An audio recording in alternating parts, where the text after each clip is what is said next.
kita balik pada GTA tuan-tuan Hari ni Alhamdulillah, seperti mana yang tuan-tuan sedia maklum, hari ni terbongkar kerjasama di antara Tan Sri Muhyiddin Yassin dengan GTA, Gerakan Tanah Air ataupun geng tak ada akal ni yang diketuai oleh Tun Dr. Mahathir. Tun Dr. Mahathir tuan-tuan telah menubuhkan apa yang dipanggil sebagai Gerakan Tanah Air. Nama memang cantik, nama parti dia pun pejuang memang cantik, tapi orang yang duduk dalam tu bukan pejuang, lebih kepada pepuja wang. Bukan pejuang, puja wang. Dan banyak terdiri daripada geng-geng yang tak ada akal ni tuan-tuan. Apanya yang ada akal ni tuan-tuan? Umur dah 97 tahun, hari ini boleh mengeluarkan kenyataan mengatakan bahawa kalau saya didesak, saya bersedia untuk menjadi Perdana Menteri. Siapa yang gila nak desak dia jadi Perdana Menteri balik tuan-tuan? Ini yang kita agak-agak kita yakin begitu yakin bahawa tidak lain tidak bukan sudah pastilah geng tak ada akal ni yang telah mendesak mereka untuk meletakkan Tun Dr. Mahathir sekali lagi menjadi Perdana Menteri. Tapi saya yakin tuan-tuan yang berada di rumah semua dah tak nak Tun Dr. Mahathir menjadi Perdana Menteri. Hari ini kenapa saya kata Muhyiddin Yassin mempunyai kerjasama dengan GTA tuan-tuan. Seperti mana yang tuan-tuan sedia maklum bahawa serangan Muhyiddin Yassin terhadap Perdana Menteri sudah pun bermula dengan rancaknya. Betul tak betul? Sudah bertali arus. Mula-mula dia kata kalau tak boleh nak menjaga ekonomi, dah tak boleh nak menjaga negara, kalau gagal menjaga ekonomi, gagal menjaga negara, lebih baik bubarkan parlimen. Bukan main lagi sembang kencang tuan-tuan macamlah dia berani nak tekan button untuk buat pilihan raya, sedangkan parti dia lah antara yang begitu kuat membantah supaya parlimen tidak dibubarkan. Kemudian hari semalam dia menyerang lagi Perdana Menteri dengan mengatakan bahawa apa juga yang dicadangkan oleh Majlis Pemulihan Negara tidak didengari oleh Perdana Menteri. Kalau dah cadangan-cadangan tu cadangan-cadangan yang tidak bijaksana, dan cadangan tu pun kita tahu datangnya daripada orang yang bak kata orang tu mengepalai kerajaan gagal, takkanlah Perdana Menteri nak dengar cakap orang macam ni tuan-tuan. Jadi itu menyebabkan mereka telah dalam arti kata lain bocorkanlah bahawa sebenarnya ada perjanjian. Ini dimulakan oleh Agenda Daily. Agenda Daily mendedahkan bahawa ada perjanjian, ada 17 perkara. Sebelum ni kita ingat ada lebih kurang 10 perkara tuan-tuan. Sebab bila Raja Petra mendedahkan, Raja Petra ni geng Muhyiddin juga. Bila dia dedahkan perkara nombor 1, nombor 2, nombor 3, nombor 4, nombor 5, nombor 6, nombor 7, nombor 8, nombor 9, dia diamkan tiba-tiba nombor 10. Bila saya dedahkan, saya duk quote Raja Petra ni sebagai blogger Perikatan Nasional, saudara, bila dia nak tuntut janji yang dibuat oleh Datuk Seri Ismail Sabri seperti mana yang diperkatakan, kononnya ada perjanjian 17 perkara, dan salah satu daripada perkara itu ialah untuk mengangkat Tan Sri Muhyiddin Yassin sebagai poster boy ataupun calon Perdana Menteri. Calon Perdana Menteri kepada Kerajaan Perikatan Nasional. Jadi saya nak beritahu tuan-tuan, hari ni dia orang dah tak pakai Raja Petra lagi. Hari ni Muhyiddin dah tak pakai Raja Petra lagi. Tak tahulah, dia mungkin sekarang dia tak pakai. Tetapi hari ni kita amat terkejut. Yang mendedahkan, kalau sebelum ni yang mendedahkannya selalunya Raja Petra, tetapi hari ini yang mendedahkan kandungan 17 perjanjian ni tuan-tuan.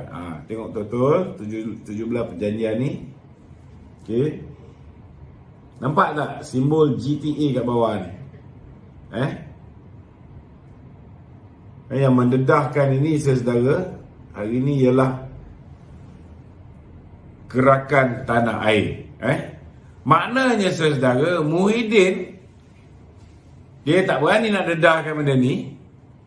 Dia gunakan orang yang kononnya musuh politik dia ni. Kononnya Mahathir ni musuh politik kepada Muhyiddin. Tetapi dia gunakan GTA ni, tuan-tuan, untuk mendedahkan. Tapi macam biasa, saudara, perkara nombor 7, nombor 8, nombor 9 dia masih gelapkan. Macam ni, digelapkan perkara nombor 7, nombor 8, nombor 9. Terus pergi nombor 10, nombor 11. Nombor 11. Nombor 11 ni lah yang mengatakan bahawa pihak kedua adalah kedua-dua pihak bersetuju Tan Sri Datuk Haji Mahyadin bin Haji Mat Yassin menjadi calon Perdana Menteri selepas pilihan raya umum ke-15. Tengok, kenapa mesti GTA yang mendedahkannya, tuan-tuan? Kenapa mesti GTA yang mendedahkannya? Rupa-rupanya ada juga perjanjian nombor 12, nombor 13, nombor 14, nombor 15, nombor 16. Tetapi, tuan-tuan, nombor 17 sekali lagi yang ni tak gelap kan? Dia ambil bahagian bagi menyaksikan perjanjian ni. Maknanya nombor 17 tu ditutup. Jadi kita tak boleh nampak apa dia perjanjian nombor 17. Inilah dia, tuan-tuan, manusia yang tak ada keberanian untuk mendedahkan sepenuhnya isi kandung perjanjian ini. Tak apalah, tuan-tuan. Cuma apanya, saudara, kalau dah tahu hari ini Muhyiddin bekerjasama dengan Mahathir untuk menyerang Perdana Menteri. Saya nak tanya dengan Perdana Menteri, apa lagi yang beliau nak tunggu? Musuh sebenar beliau ialah Muhyiddin dan Mahathir. Jangan jadikan kita yang di dalam parti ni sebagai musuh dia. Sepatutnya musuh Perdana Menteri hari ni ialah Muhyiddin dan Mahathir. Hari ni saya agak sedikit tekilan. Tekilan kita biasalah melalui ini semua adalah sebahagian daripada ranjau dan duri, tuan-tuan. Saya hantar representasi kerana bagi saya simple saja. Kesalahan saya, tuan-tuan, kesalahan saya ialah saya membuat satu laporan polis ke atas seorang yang mengaku di dalam mahkamah bahawa dia telah mengambil rasuah. Ini ramai orang tak faham. Hari ini ingat bahawa saya kena penjara sebulan kerana saya menghina Perdana Menteri. Tak betul. Saya nak betulkan. Sebenarnya zaman Pakatan Harapan dulu, saya ada membuat laporan polis ke atas Datuk Amhari. Datuk Amhari ni bukan orang Pakatan Harapan. Datuk Amhari ialah pegawai khas kepada Perdana Menteri, pengarah ekonomi. Dia pengarah ekonomi. Dia ialah pegawai khazanah, dipinjamkan kepada PMO jadi pengarah ekonomi. Sama jawatan macam Ketua Penerangan UMNO sekarang ni, iaitu Syahril Hamdan, pengarah ekonomi. Apa sebab saya membuat laporan polis terhadap beliau? Bukan kerana dia jadi saksi kepada Datuk Seri Najib, kepada pihak pendakwaan. Sepatutnya dia didakwa kerana dia juga terlibat menerima duit daripada Jolo, tuan-tuan. Tetapi Latifah Koya, saudara, ketika dia menjadi ketua pengarah SPRM, dia telah memujuk, dia telah menggunakan Datuk Amhari, pembetulan, dia telah menggunakan Datuk Amhari untuk menjadi saksi untuk mengenakan Datuk Seri Najib Tun Razak, tuan-tuan. Jadi disebabkan dia menjadi saksi untuk pendakwaan kes Datuk Seri Najib Tun Razak, dia tidak didakwa. Keterangan dia tentang Datuk Seri Najib saya tak petikai. Saya tak pernah petikai keterangan dia tentang Datuk Seri Najib. Apa dia cerita pasal Datuk Seri Najib, apa kesaksian yang diberikan, saya tak petikai. Cuma ketika dia memberi keterangan, lepas dia disoal balas, ketika dia disoal balas, tuan-tuan, saudara, dia mengaku di dalam mahkamah. Dia sebagai seorang penjawat awam telah menerima RM25,000 sebulan daripada sebuah syarikat bernama Op Solutions Sdn Bhd. Ini kesalahan pertama, yang membolehkan beliau didakwa di bawah Akta Suruhanjaya Pencegahan Rasuah. Yang kedua, dia melakukan kesalahan kedua, iaitu dia telah menerima $200,000. Dekat $800,000 lebih. Sekarang dah jadi $900,000 lebih. Daripada Jolo, untuk dia membeli rumah bernilai lebih kurang 1.8 juta ringgit, tuan-tuan. Ini pun boleh didakwa di bawah Akta Rasuah, tuan-tuan. Akta Suruhanjaya Pencegahan Rasuah. Dan yang ketiga, saudara, dia telah menerima di dalam akaun BSI Switzerland. Akaun dia penjawat awam, apa kejadah dia nak ada akaun di BSI Switzerland? Saya masa di Kementerian Kewangan, tuan-tuan, jawatan saya Jusabi. Saya pun tak ada sebarang akaun di luar negara. Tetapi dia ada akaun di BSI Switzerland. Dan dia menerima, tuan-tuan, duit di dalam akaun BSI Switzerland ini, saudara, lebih kurang $880,000. Jumlah dia lebih kurang 3.7 juta ringgit pada ketika itu. Dia salah guna kuasa dia, menggunakan kedudukan dia sebagai ketangan awam, membantu Jolo dan mendapat imbuhan daripada Jolo. Saya membuat laporan polis, dan lepas saya buat laporan polis, saya buat sidang media.